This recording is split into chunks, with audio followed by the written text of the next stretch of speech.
ایک مرتبہ حضرت سیدنا عیسیٰ علیہ السلام سفر پر روانہ ہوئے۔ راستے میں ایک شخص ملا۔ اس نے عرض کی، حضور مجھے بھی اپنی بابرکت صحبت میں رہنے کی اجازت عطا فرما دے، میں بھی آپ علیہ السلام کے ساتھ سفر کرنا چاہتا ہوں۔ آپ علیہ السلام نے اسے اپنی امرائی کی اجازت عطا فرما دی اور وہ دونوں ایک ساتھ سفر کرنے لگے۔ راستے میں ایک پتھر کے قریب آپ علیہ السلام نے فرمایا، آؤ ہم یہاں کھانا کھا لیتے ہیں۔ چنانچہ دونوں کھانا کھانے لگے۔ آپ علیہ السلام کے پاس 3 روٹیاں تھیں۔ ایک ایک روٹی دونوں نے کھا لی اور تیسری روٹی بچی رہی۔ آپ علیہ السلام روٹی کو وہیں چھوڑ کر نہر پر آ گئے، پانی پیا، پھر جب واپس آئے تو دیکھا کہ روٹی غائب ہے۔ آپ علیہ السلام نے اس شخص سے پوچھا، تیسری روٹی کہاں گئی؟ اس نے کہا، مجھے معلوم نہیں۔ پھر آپ علیہ السلام نے فرمایا، آؤ ہم اپنے سفر پر چلتے ہیں۔ وہ شخص اٹھا اور آپ علیہ السلام کے ساتھ چلنے لگا۔ راستے میں ایک ہرنی اپنے 2 خوبصورت بچوں کے ساتھ کھڑی تھی۔ آپ علیہ السلام نے ہرنی کے ایک بچے کو اپنی طرف بلایا تو وہ آپ علیہ السلام کا حکم پاتے ہی فوراً حاضر خدمت ہو گیا۔ آپ علیہ السلام نے اسے ذبح کیا، اسے بھونا اور دونوں نے اس کا گوشت کھایا۔ پھر آپ علیہ السلام نے اس کی ہڈیاں ایک جگہ جمع کی اور فرمایا، اللہ کے حکم سے کھڑا ہو جا۔ یکایک وہ ہڈیاں دوبارہ ہرنی کا بچہ بن گئیں اور وہ بچہ اپنی ماں کی طرف روانہ ہو گیا۔ آپ علیہ السلام نے اس شخص سے فرمایا، اے شخص، تجھے اس ذات کی قسم جس نے تجھے میرے ہاتھوں یہ معجزہ دکھایا، تو سچ سچ بتا کہ وہ روٹی کس نے لی تھی؟ وہ شخص بولا، مجھے معلوم نہیں کہ روٹی کس نے لی تھی۔ آپ علیہ السلام اس شخص کو لے کر دوبارہ سفر پر روانہ ہوئے۔ راستے میں ایک دریا آیا۔ آپ علیہ السلام نے اس شخص کا ہاتھ پکڑا اور اسے لے کر پانی پر چلتے ہوئے دریا پار کر لیا۔ پھر آپ علیہ السلام نے اس سے پوچھا، تجھے اس پاک پروردگار کی قسم جس نے تجھے میرے ہاتھوں یہ معجزہ دکھایا، سچ سچ بتا کہ تیسری روٹی کس نے لی تھی؟ اس نے پھر وہی جواب دیا کہ مجھے معلوم نہیں۔ آپ علیہ السلام اس شخص کو لے کر آگے بڑھے۔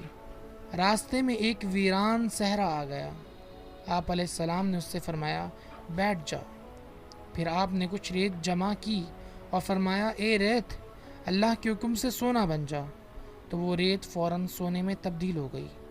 آپ علیہ السلام نے اس کے 3 حصے کیے اور فرمایا، ایک میرا، دوسرا تیرا اور تیسرا حصہ اس کے لیے ہے جس نے وہ روٹی لی تھی۔ یہ سن کر وہ شخص بولا، وہ روٹی میں نے ہی چھپائی تھی۔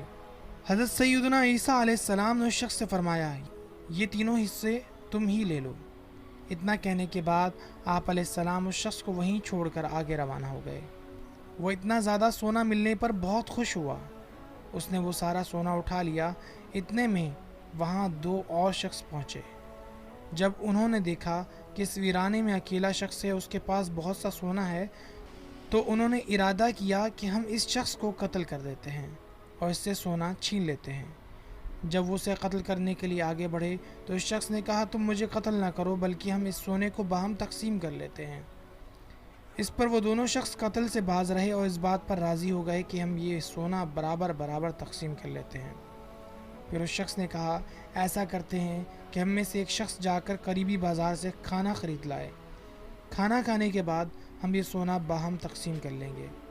چنانچہ ان میں سے ایک شخص بازار گیا۔ جب اس نے کھانا خریدا تو اس کے دل میں یہ شیطانی خیال آیا کہ میں اس کھانے میں زہر ملا دیتا ہوں، جیسے ہی وہ دونوں اسے کھائیں گے تو مر جائیں گے اور سارا سونا میں لے لوں گا۔ چنانچہ اس نے کھانے میں زہر ملا دیا اور اپنے ساتھیوں کی طرف چل دیا۔ وہاں ان دونوں کی نیتوں میں بھی سونا دیکھ کر فطور آ گیا اور انہوں نے باہم مشورہ کیا کہ جیسے ہی ہمارا تیسرا ساتھی کھانا لے کر آئے گا ہم اسے قتل کر دیں گے اور سونا ہم دونوں آپس میں بانٹ لیں گے۔ چنانچہ جیسے ہی وہ کھانا لے کر ان کے پاس پہنچا، ان دونوں نے اسے قتل کر دیا اور بڑے مزے سے زہر ملا کھانا کھانے لگے۔ کچھ دیر بعد ہی زہر نے اپنا اثر دکھایا اور وہ دونوں بھی وہیں ڈھیر ہو گئے اور سونا ویسے ہی وہاں پڑا رہا۔ کچھ عرصے بعد حضرت سیدنا عیسیٰ علیہ السلام وہاں سے دوبارہ گزرے تو دیکھا کہ سونا وہیں موجود ہے اور وہاں 3 لاشیں پڑی ہیں۔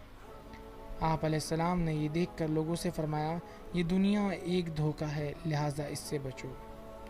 پیارے دوستوں، ہمیں اس سے یہ سبق ملا کہ کبھی بھی ہمیں لالچ نہیں کرنا چاہیے اور ہمیشہ سچ کا ساتھ دینا چاہیے۔ جو بھی شخص لالچ کرتا ہے اسے ہمیشہ برے انجام کا سامنا کرنا